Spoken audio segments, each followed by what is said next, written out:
out now. I'll tell you what, more than once. That's right. Well, that's good to know. Yes, it is. Oh, all right. So, we've been cooking something up, Joshua. Yeah.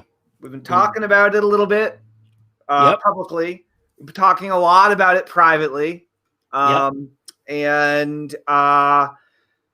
we've even done a couple live streams where we've begun fine-tuned it, figured it out, asked questions, flesh out some of these ideas, right? And so the title of today's live stream is How Do You Know the Paths to Take, Which Guru to Follow, Which Technology to Use, Which Marketing Philosophy to Adopt, right? There are so many options that are out there. And especially if you're just getting started with online business, whether you have had a business in the past, offline, whether you're a coach, whether you're a consultant, maybe you're an author, maybe you're a healer, right. Whatever your area of expertise is, getting started online has its own very unique set of challenges. And oftentimes people don't even know the questions to start asking when they're getting going, which leads you in all sorts of weird directions, right? Well, and there's like two sides to the equation, right? I mean, there's the side of like, who should I be listening to, period, because they've got worthwhile insights and information and guidance. And then what and how does it apply to me personally? Right. I think that's the part that we all tend to miss, is that just because something is awesome and truly like breakthrough does not mean that it's going to work for you, given your circumstances and what you're up to and what you need to, have happen in your life and what you're trying to accomplish.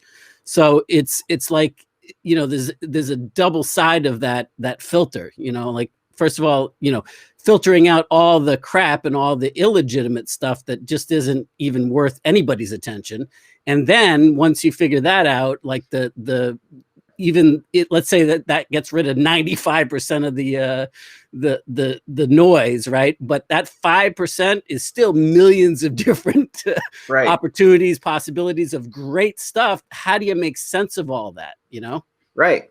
Well, so something pops into my mind here, and it's a funny metaphor, especially because I've never experienced it. But check this out. You know how a lot of times we talk about the importance of skill development, of really focusing on entrepreneurs and marketers learning the skills that they need in order to be better. Like, they learn the skills first, and then you can even transfer those skills or re-engineer those skills into your business. So you're not the only one to do those things, right?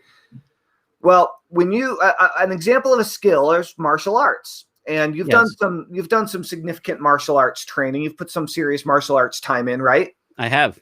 I haven't, right? So, but I have quite a few entrepreneurial friends that end up getting really into at least one form of martial art. It looks like a lot of entrepreneurs that I know at some point in their life really, dove deep into at least one martial art. So which martial art did you spend the most time with?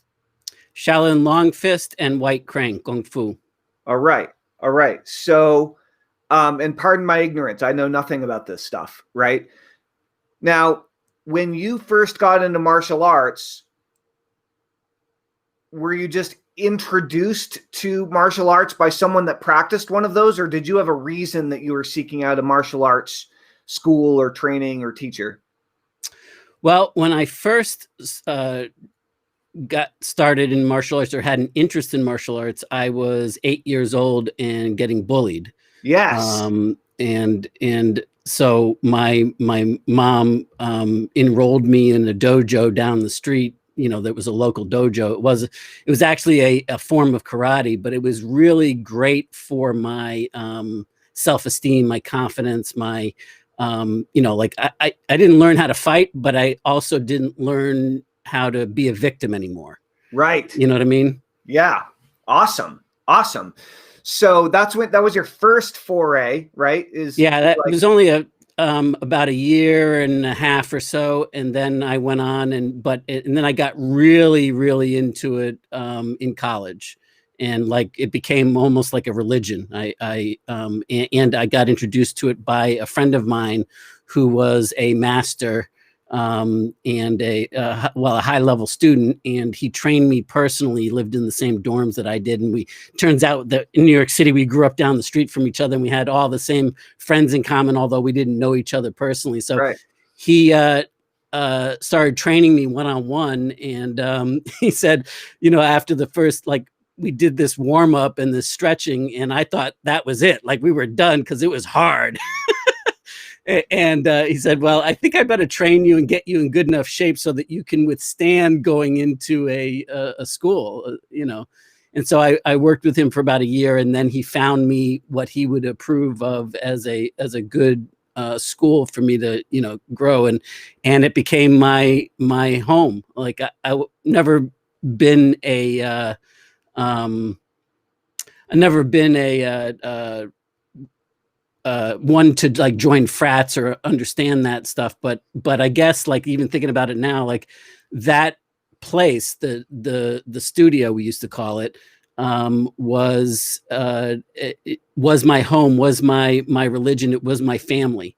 Right. The master, the shifu, the senior students, all of my friends there, it was like that. So I don't know where exactly you wanted me to take that, but I'm sure you have something in mind, so I'll shut up now. Well, I'm glad the correlation is working. Like, you're really making the metaphor work for me here. So this is good. So when you first started, you were 8, and you decided, and your mom decided, you're going to start martial arts because you wanted to stop getting your ass kicked, right? Pretty much. And that worked. And then your interests evolved and changed over time. Yep. Right. And you found some different teachers over time, and they taught you different aspects and higher level skills, For right? sure. Over many years. So as an internet entrepreneur, and as someone who's, as a result, becoming an internet marketer, I'd like you to consider yourself the 8-year-old. Okay. You are entering, you're asking the question. There are so many paths to take. There are so many directions I could go, right? The first, how do I know which technology you use? How do I know which guru to follow? How do I know? Well, first of all, maybe if what you're trying to do is to learn how to build an internet income, an internet business online, maybe you need to start by finding a teacher who's nearby. And I don't necessarily mean physically. I mean one that you can spot. And one that you can identify with, like nearby in thought process and in heart and mind, so to speak. Well, and it's the one you can find, right? Right. I mean, they're everywhere. Right. They're everywhere. And of course, if you don't trust them, don't go with them. Yeah. Right? And you got to connect with them too. Mm-hmm. I mean, just because you might trust them and respect them doesn't mean that you can connect heart to heart with them and that they're speaking your language, so to speak. That's right. And the more experienced you are as an entrepreneur, or as an internet entrepreneur, or as an internet marketer, the higher level skills you're going to end up learning from different people along the way. Mm-hmm. Right. And so entry level, a basic skill is, to build that first business online. Right. To really get the foundation built for it in the right way. And if you haven't done that before, there's a myriad of little things that you need to learn. Right. And there's huge amount, especially starting out. There is a learning curve. And interestingly, that learning curve never really actually flattens out. It seems like the further we get down this path, the more there is to learn, Well, if you're continually expanding those skills, then yes, you're absolutely right. And the good news, bad news side of it is that, especially in this online game and world, that if you're not continually expanding your skills, because the speed at which things change in the internet world is like, dog years times infinity. That's right. In the real world, that, like even you can say offline, like if you're not moving ahead, you're automatically moving behind. If you're not expanding and growing, then you're automatically moving backwards. Well, that takes longer to catch up with you offline. Right. Online, it really kind of forces you to continually be in that space of growth and skill. But at the same time, though, the fundamentals are the fundamentals. And if you don't get yourself distracted with all of that craziness and you stick to the fundamentals and you understand the core fundamentals, and this relates directly back to martial arts, frankly. When you first, if you're in with a reputable school and teacher, they're going to teach you the fundamentals all the time. And it's like, the cliche from Karate Kid, wax on, wax off. Wax off. Right? Yep. And that's it. Like there's like basic moves. And once you truly have those routed in, and at 8 years old, what did I learn? I learned what's called a kata in the Japanese arts. In Chinese martial arts, we called it sequences, but it's a series in the beginning of low level fundamentals that you just a series of kicking and punching and basic fundamental drills that you have to get good at and become unconsciously competent at, so that it just exudes from you. And so like the fundamentals are the fundamentals, and you keep on practicing it until they're like a part of your beingness. Right. And that is the same thing in the internet space and in the marketing space and in business, period. It really is. It really is. And so when you're thinking about, hey, I'm gonna really go for this, right? I'm gonna stop being a professional student, and maybe it's because of the state of the world right now. Maybe it's because the election's coming up. Maybe it's because of pandemic related stuff, etc. Hopefully Facebook won't squelch me too bad for saying that. Whatever's going on, right? Whatever your reasons are for needing to create a new business and new stream of internet income, for a lot of people now is the time. But when faced with what guru, what direction, what this, what that, I don't know who to follow, I don't know what to do. Key element is, do you trust the person you're learning from, and do they have the ability to teach you what you need to know to create the thing you want to create? Right. And it's hard because what's hard is that you've got to remember to stick to the fundamentals. Like I think it's Jay Abraham that taught this to me first and foremost, but there's only 3 functions of a business, right? There's getting new clients, first time new clients and customers to make that first purchase with you. There's the additional products and sales, or what's called the back end, or the lifetime value of the customer. And that is tied into the size of the orders and the frequency of the orders. That's it. And everything comes down to that. And in the internet space, there's similarly, those functions are still the same, but there's like, you have to have a way to communicate with people. You have to have a way to turn those people that you're communicating with into first-time clients, and then into repeat clients and customers, and then into, where you're serving them. And that's it. Those are the fundamentals. And everything that we're doing, all of the technology, are to enhance those things. That's right. Those fundamentals. And if you keep that stuff, the core stuff, solidly in mind, then you can filter it between, like, just because something is great and there's this new breakthrough thing and you get excited about it, because believe me, I'm the worst at this, right? Like I do this all the time, where I get jazzed up by something and it really is like a breakthrough thing. That doesn't mean that I should spend time on it because it's distracting me from whatever it might mean that I should put it in alignment with, at some point in the future, maybe I will implement this. And it may be that it's something that I've been looking for. That's the exact answer to my question. But, and sometimes you just got to say, screw it. I'm shutting everything else out until I get this to a level that I, want it to be. Then I'm going to start looking for new skills to enhance it.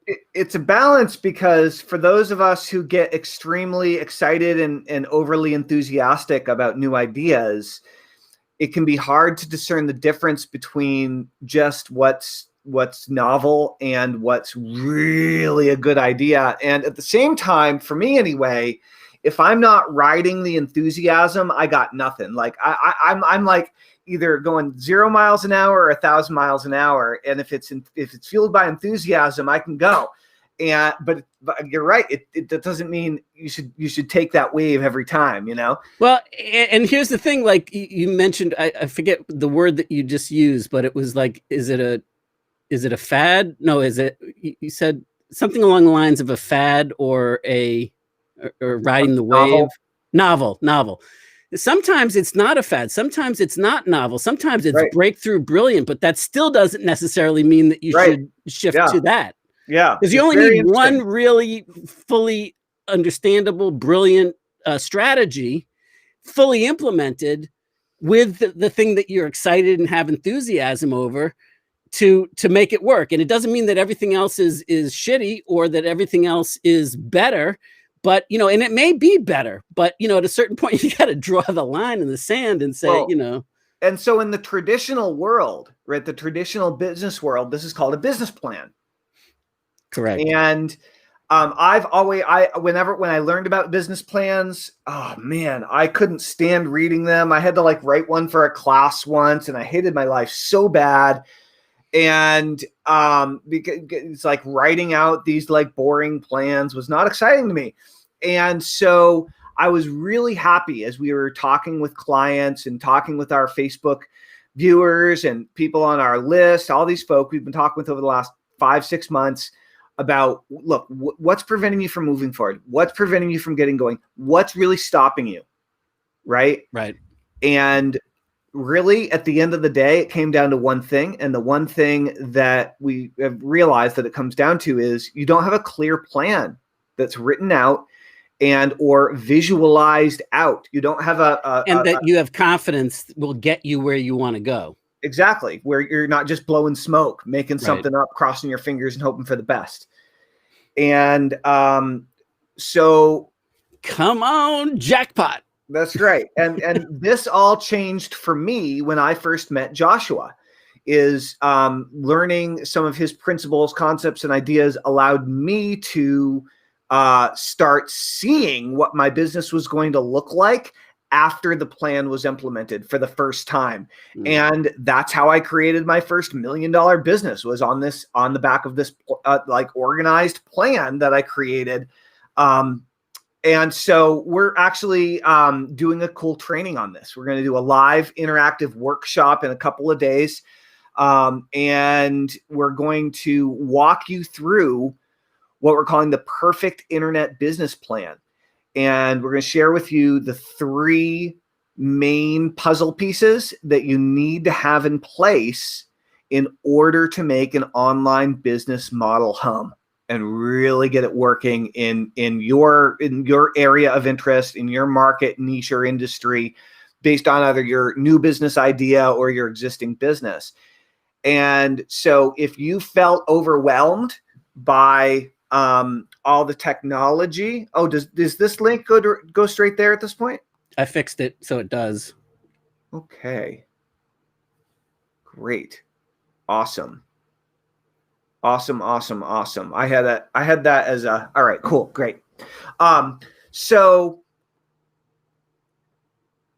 blah blah blah blah blah blah blah. What was I saying? I was saying we're doing a really cool web class. Yeah, we're doing this workshop on Friday midday, and it's called the Perfect Internet Business Plan. And we're going to share with you how to build a step-by-step systematized business that gets traffic, that generates leads, and sells the products or services to the people that you want to sell them to. It's an incredible business model, and it is something that you can build in 90 days or less. So we're going to do a walkthrough of the business plan and help you begin to customize it to yourself and your own idea and what you're working on. We're going to share with you how all the puzzle pieces fit into place and the order the sequence in which you need to put them in place in order for this whole thing to work, right?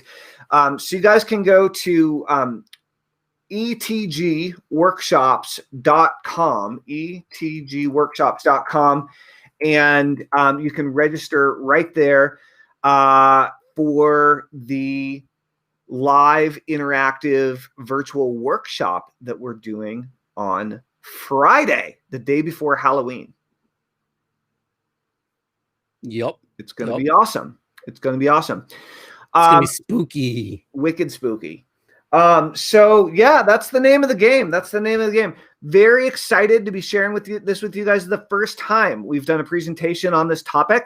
And so I'm really, really looking forward to helping you guys get out of analysis paralysis, out of information overload and overwhelm, and into action, really building the internet business of your dreams, the thing that you've been hoping for, that you've been looking for. I want to show you how to do it. And I think you're going to learn a lot and hopefully have a few big aha moments, if nothing else, that you take away so that you can really start moving forward instead of staying stuck.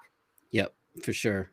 And I'm excited at what this is the foundation of in terms of, like creating an interactive blueprint workshop. That's right. And turning it into that type of thing where, like you literally can walk away with your own custom plan. That's right. That's right. Cool. Awesome. Well, I think that's about it for today, ladies and gentlemen. Sounds like a plan, man. If you want to get out of all of those question marks and get some clarity on exactly what to do and how to do it and when to do next, join us on Friday. Go ahead to go to etgworkshops.com, register, and we will see you at 2 p.m. Eastern on Friday. Yeah, it's going to be fun. All right. Toodaloo. See ya. Thanks, everybody.